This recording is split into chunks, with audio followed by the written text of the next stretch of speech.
Вот, то есть вот именно как бы контекст рассуждений апостола Павла, да, он ведь какой? Именно то, что иудеи держатся закона Моисеева, древнего, да, язычники чужды этого закона, да, вот. Но когда они принимают Христа, язычники оставляют свое языческое заблуждение, а иудеи оставляют вот это исполнение Моисеева закона, и свое презрительное отношение к эллинам. Да? Вот. Поэтому потому что во Христе уже нету ни Гоя, да, то есть не вот этого, как Гоим называли, Гоим называли иудеи, другие народы, да, вот, например, греки другие народы варварами называли, да, поэтому если вы в единой, скажем так, церкви, да, то вот это все, главное как бы Христос, то есть это как бы не про язык, да, это про вот именно мировоззрение, про богословие прежде всего, и то сказано во Христе. Потому что если не во Христе, то это все, конечно, присутствует, это все как бы людей, национальные, скажем так, особенности, какие-то моменты, традиции, они присутствуют, да. Вот. То есть это сказано именно об этом, потому что иудеи, они вот все равно, они считают, мы избранный народ, это избранничество у нас не отнимается, да. Вот. И поэтому все равно вот у них было такое, что греки, эллины в церкви, бывшие язычники, все равно это как бы вот, второй сорт. Вот есть это, да. Вы у нас должны учиться, а не мы там к вам как бы снисходить. Вот в чем дело. И Павел, он против этого, скажем так, выступает, да, против этих остатков как бы иудейского мышления, да. Вот, то есть это как бы нерв споров того времени. В какой мере иудей, вошедший в церковь, должен сохранять свои иудейские обычаи, да, и в какой мере мы имеем право навязывать язычнику, ставшему христианином, тоже ветхозаветные иудейские обычаи, потому что количество иудеев в древних общинах превалировало, было больше. Вот, то есть это проблема того времени. А вопрос там языка, он вообще, вы понимаете, в первохристианской общине, он не мог вообще стоять остро, потому что там даже был действие дара языков, когда давал Дух Святой специально говорить на разных языках, даже если не понимали этого. Именно дар языков был дан для того, чтобы иудеи, видя, что это Дух Святой дает этот дар, чтобы иудеи преодолели ощущение своей национальной исключительности. То есть если упрощать, да, грубо говоря, иудеи, если бы мы дали волю, они бы заставили всех язычников учить еврейский язык и арамейский, молиться на нем. Вот. А дар языков показывал, что все народы нужно принимать в церковь, да, и как бы не нужно им навязывать иудейскую культуру, хотя она была сформирована под воздействием божественного откровения, да. Вот в чем дело, да.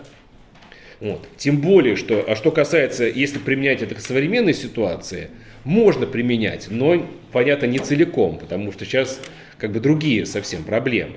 Вот. А если говорить о традиции церкви, то как раз вот пример такой вот, почитайте, я сейчас просто, знаете, вот читаешь какой-то массив, накапливается, ты даже уже не помнишь, там в какой это книге, да, но я точно знаю, что в обители святого Саввы Освященного богослужение совершалось на нескольких языках, причем часто национальные общины монахов могли собираться на службу в разных даже храмах.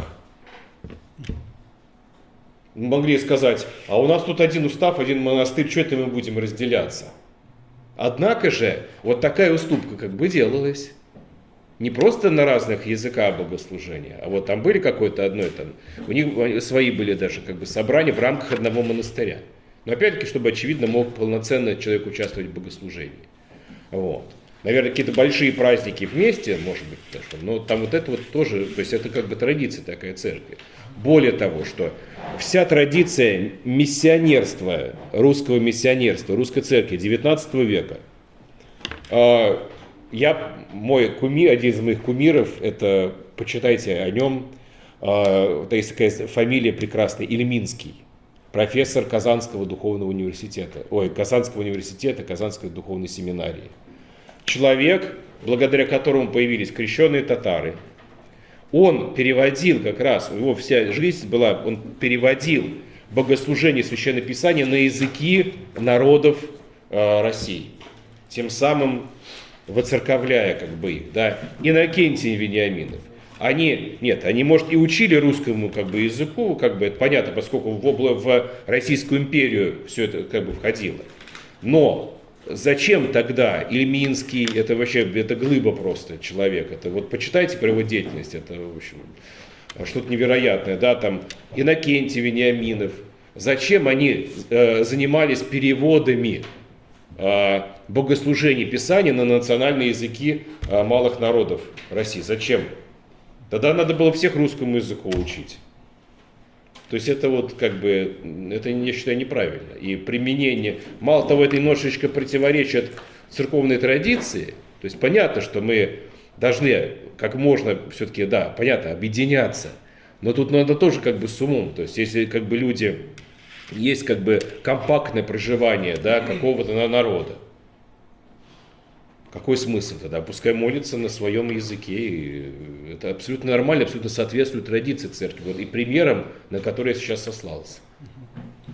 Отец Андрей, люди могут сказать, что то, о чем вы сказали, применительно было бы к первым векам христианства, может быть, к XIX веку. Но на данный момент русским языком на территории России владеют все народы.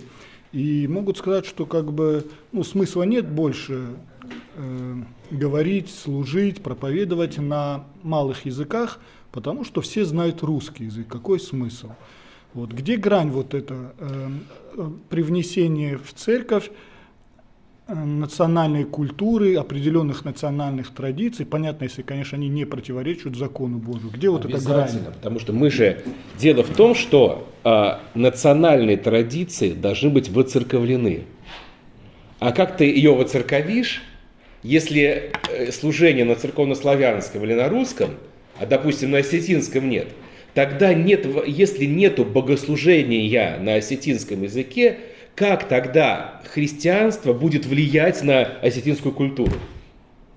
Получается, мы ставим просто ограничитель, как бы забор. Так и есть. Да, да. И поэтому, в том числе, почему получается, что у нас, допустим, я вот про Осетию не очень хорошо знаю, да, про Абхазию мне рассказывали.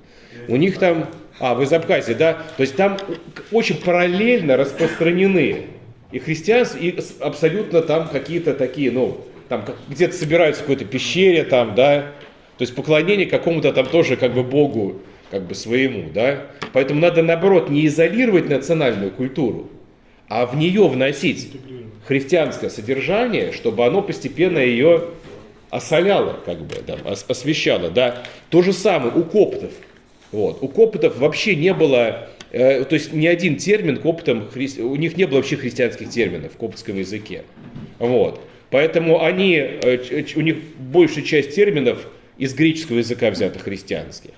Хотя что-то из коптского, да. Вот. То есть через язык идет воцерковление национальной культуры. Поэтому обязательно должно быть богослужение на национальных языках. Честно сказать, так вот, если, поймите меня правильно, честно говоря, я националистических взглядов. В смысле, не в смысле, что, то есть я как бы, я против размывания русского в российское, так скажем, да. Но, честно говоря, я просто очень люблю, мне нравится, вот честно, мне нравится, что у нас там киргизы, мне нравится, что у нас... Просто я люблю вот это вот, как это сказать, языки там, может, я не очень знаю, но мне интересно все равно. Сад из многих цветов. Почитать, я очень люблю это все изучать, мне как бы просто нравится как бы это, поэтому я как бы вот, да, честно, это не потому, что в вашу сторону, да, но просто это моя позиция такая, да.